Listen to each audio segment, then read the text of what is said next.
도대체 나는 왜 밖에서는 세상 온순하고 평화로운 카피바라처럼 굴면서 집에만 오면 가시를 잔뜩 세운 고슴도치가 되는 걸까요?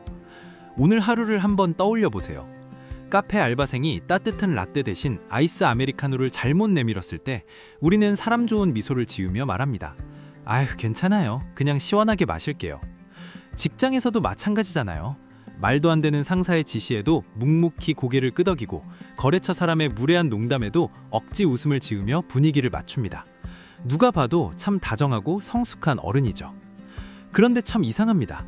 무거운 몸을 이끌고 띡띡띡 현관문 도어락을 열고 들어가는 순간 마법처럼 전혀 다른 사람이 되어버려요. 오늘 하루 어땠어? 밥은 먹었고? 걱정스레 묻는 가족의 다정한 목소리에 나도 모르게 짜증 섞인 날카로운 대답이 튀어나갑니다. 아, 알아서 묻는다고. 나 좀 그냥 내버려두면 안 돼? 피곤하다고. 며칠 전 제 오랜 친구도 밤늦게 전화를 걸어와 한참을 울더라고요. 딸이 퇴근할 때까지 안 자고 기다리다가 고생했다고 등 두드려주는 엄마한테 왜 사람을 숨막히게 하냐며 괜한 소리를 질렀다면서요. 방문을 쾅 닫고 침대에 털썩 눕고 나면 그제야 밀려오는 끔찍한 후회에 이불을 뒤집었습니다. 천장을 멍하니 바라보며 스스로를 자책하죠. 나한테 가장 소중한 사람, 나를 가장 사랑해주는 사람인데 왜 하필 그 사람한테만 이토록 모질게 구는 걸까? 혹시 내 인성에 심각한 결함이 있는 건 아닐까 하고요. 밖에서는 남의 기분까지 다 맞추면서 정작 내 전부인 사람들에게는 감정의 쓰레기통을 쏟아붓는 이 지독한 모순. 정말 우리가 못된 사람이어서 그저 편하다는 핑계로 이런 잔인한 짓을 반복하는 걸까요? 매일 밤 스스로를 깎아내리며 괴로워했을 여러분에게 오늘은 아주 뜻밖의 진실을 하나 들려드리려고 합니다. 수많은 밤, 불 꺼진 방에서 나는 대체 왜 이따위일까 라며 자책했을 여러분께 가장 먼저 이 말부터 꼭 해드리고 싶어요. 정말, 진짜로 당신 잘못이 아닙니다. 당신이 이중인격자라거나 인성에 심각한 바닥이 드러나서 그런 게 절대 아니에요. 오히려 그 완벽한 반대입니다. 오늘 하루 밖에서 살아남기 위해 남들에게 패기치지 않고 좋은 사람으로 남기 위해 너무 치열하게, 너무 뼈저리게 애썼다는 명백한 증거거든요. 얼마 전 제 상담실을 찾아온 30대 직장인 내담자가 펑펑 울면서 그러더라고요. 자기는 회사에선 법 없이도 살 천사 소리를 듣는데 집에만 가면 남편과 아이를 잡아먹는 괴물이 되는 것 같다고요. 남편이 퇴근하고 힘들지 않냐며 깎아놓은 사과 한쪽에도 짜증이 확 솟구쳐서 안 먹는다고 있잖아 소리를 질렀대요. 제가 그분께 그리고 지금 이 영상을 보며 깊이 고개를 끄덕이고 있을 여러분께 똑같이 말씀드릴게요. 그동안 환자 그 끔찍한 죄책감 감당하느라 얼마나 억울하고 힘드셨어요.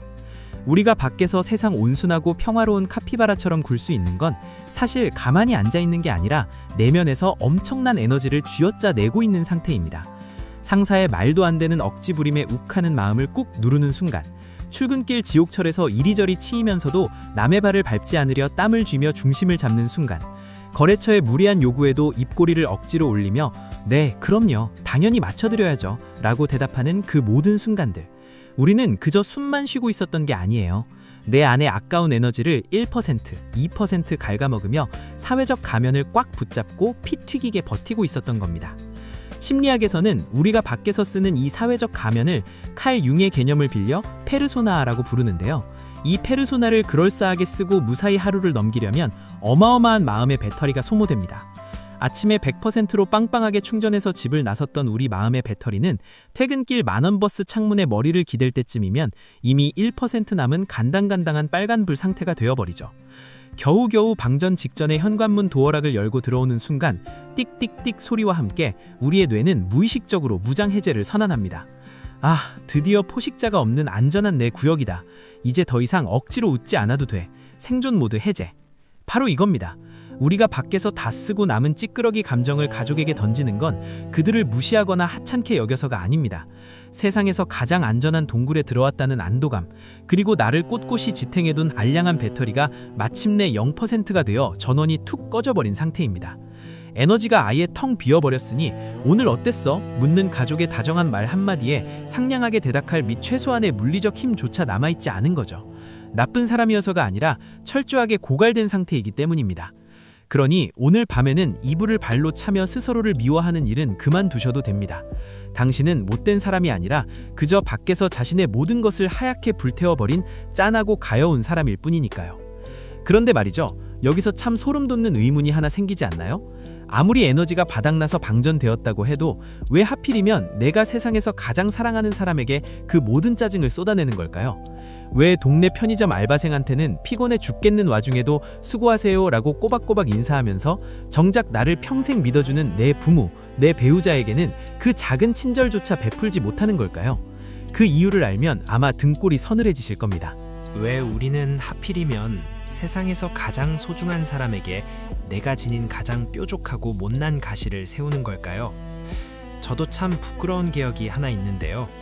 예전에 하루 종일 빡빡한 외부 일정을 웃으면서 싹 다 소화하고 녹초가 돼서 집에 들어간 날이었어요. 아내가 고생 많았다며 현관까지 마중 나와 따뜻하게 안아주는데 제가 저도 모르게 답답해. 나 좀 씻고 쉴게. 건드리지 마. 하고 팍 밀쳐버린 거예요. 무안해진 아내의 굳은 표정을 보는 순간 아차 싶었죠. 밖에서는 처음 보는 수백 명의 사람들에게 그토록 다정하게 눈을 맞춰놓고 정작 나를 하루 종일 기다려준 사람에게는 칼날 같은 말을 던지다니요. 심리학에서는 이런 우리의 서글픈 모습을 로이 바우마이스터라는 학자의 자아 고갈 이론으로 설명하곤 합니다. 말이 조금 어렵지만 쉽게 말해 우리의 인내심이나 배려심은 무한정 솟아나는 맑은 샘물이 아니라는 거예요. 아침에 눈을 떴을 때 딱 100% 충전되어 있는 스마트폰 배터리와 정확히 똑같습니다. 우리가 문 밖을 나서는 순간부터 이 배터리는 닳기 시작합니다. 만원 지하철에서 남의 발을 밟지 않으려 중심을 잡을 때 5%, 상사의 썰렁한 농담에 하하 웃어줄 때 10%, 진상 고객의 클레임을 웃으며 넘길 때 20%, 밖에서 온순한 카피바라처럼 평화롭게 굴기 위해 우리는 끊임없이 마음의 배터리를 소모하죠. 그렇게 영혼까지 끌어모아 하루를 버티고 집에 돌아오면 배터리는 이미 0%인 상태입니다. 무언가를 참고 인내할 물리적인 뇌의 에너지가 남아있지 않은 거죠. 그런데 여기서 아주 잔인하고 슬픈 심리적인 메커니즘이 하나 더 작동합니다.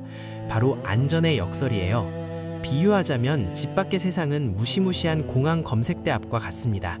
거기서는 검색 요원 앞을 통과할 때 벨트도 풀고 신발도 벗고 하라는 대로 군말 없이 다 하잖아요. 왜죠?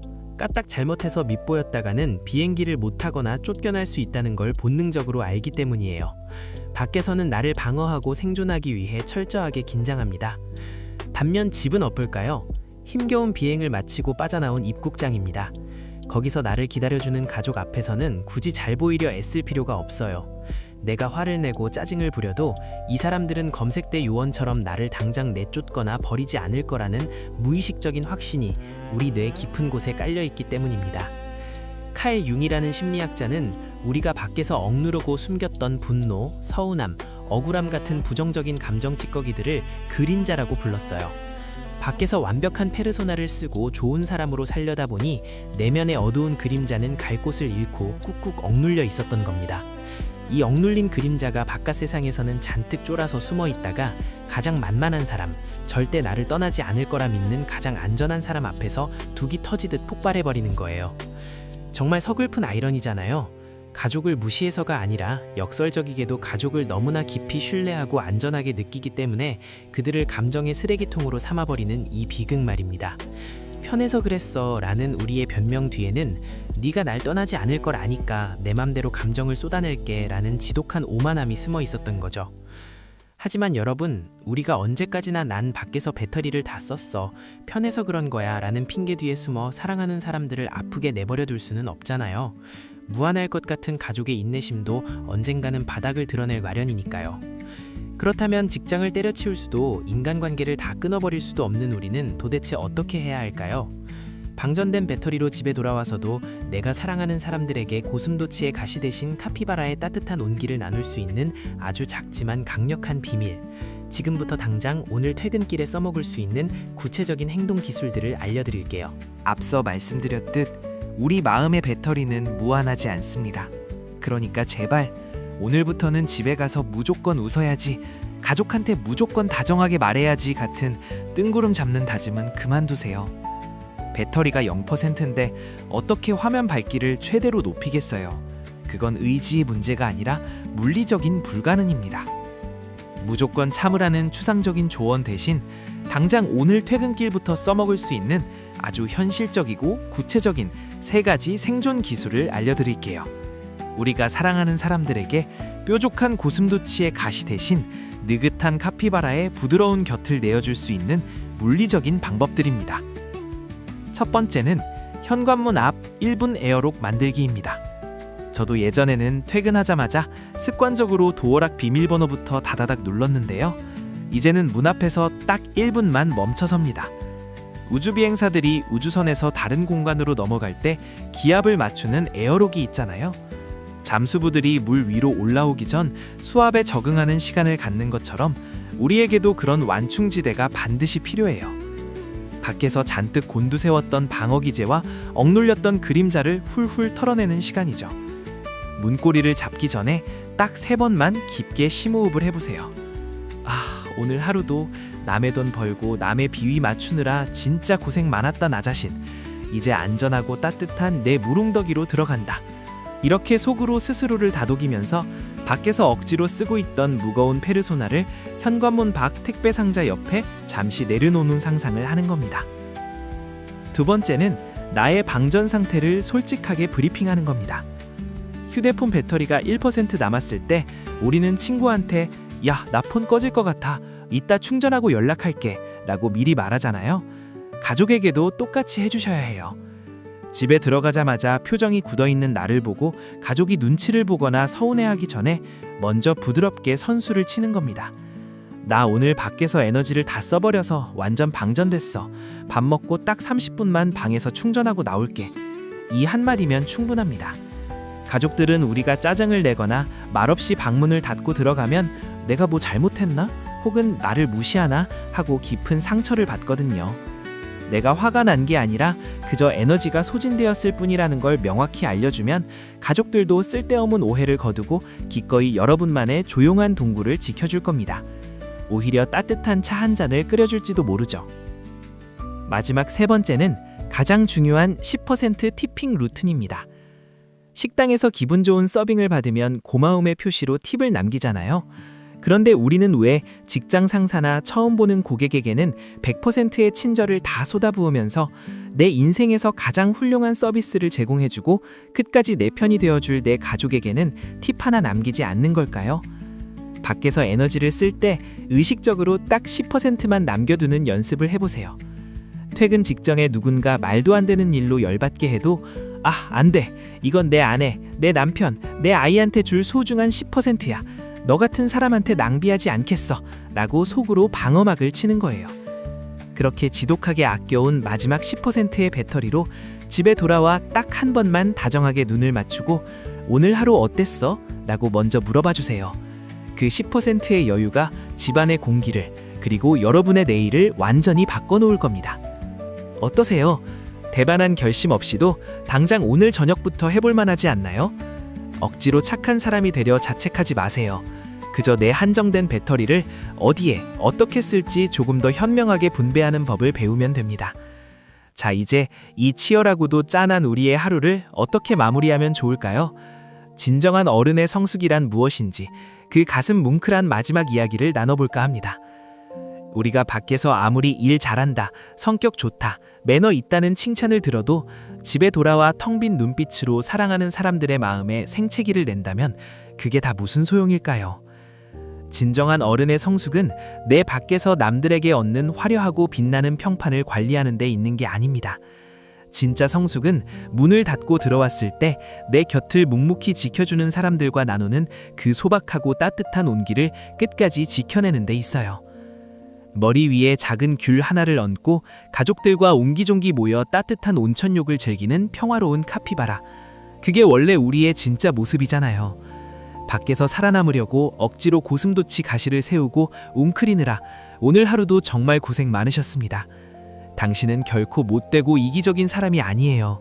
그저 너무 춥고 치열한 세상에서 당신의 배터리를 남김없이 다 태워버린 몹시 지치고 가여운 사람일 뿐입니다. 이제 그 무거운 짐, 밖에서 억지로 썼던 가짜 가면은 현관문 밖 택배 상자 옆에 툭 던져두고 오세요. 그리고 딱 10% 남은 따뜻한 마음의 여유만 사랑하는 이들에게 나누어 주세요.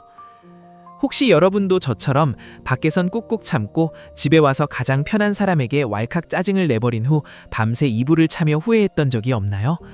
혼자 끙끙 앓았던 그 미안하고 아픈 기억들, 오늘 이 영상 댓글에 편하게 툭 털어놓아 보세요. 제가 다 읽고 안아드릴게요. 여기는 누구도 당신을 비난하지 않는 우리만의 안전하고 따뜻한 온천이니까요. 오늘의 이야기가 당신의 지친 퇴근길에 아주 작은 위로가 되었다면 구독 버튼 한번 살짝 눌러주세요. 다음에도 당신의 마음을 다독여줄 따뜻한 이야기 한 보따리 들고 찾아오겠습니다. 오늘 밤은 푹 쉬세요.